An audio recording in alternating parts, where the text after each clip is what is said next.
ভাই কেন্দ্রতে আসলাম আট পরে খেলা দেখতাম ওখান আমরা কইছে খেলা হইব মাঠও ওখান তো দিয়ে খেলা তো মাঠও না খেলা হইতেছে গাঢ় এই যে কেতো খেলা হইব এই যে অবস্থা এই যে খেলা হইতেছে খেলা শুরু হইছে মাত্র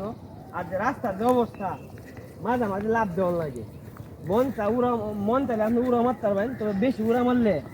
কেতো মারতে পারবেন আমরা যে খরচটা যে আইছি তেল খরচ দিয়ে আইছি তেল খরচটা হইতো না ভাই কিতা খেলা দেখবাম খেলা নামবাম না খেলা দিয়ে যায় গাড়িরও চিন্তা করতে না তার থেকে বরং খেলাটা দেখে যায় যেহেতু আইসি কষ্ট হয়ে যায় এই যে খেলার মাঠটা এই যে খেলতেছে নাই একটা জার্সি ঠিক মতো নাই বুট কিচ্ছু নাই যে খেলতেছে এই যে আবার দেবেন সামনে আবার কাটারে বেড়া দিয়েছে কি ঝামেলা মানে লাভ দিলে লাগবো যে আমার সাথে আইন লাভ দিবেন বিস্কুট নাম করে তুই করোই বিনা সেই যে আমি হয় এই যে খেলা কেপ খেলতে সব কেপ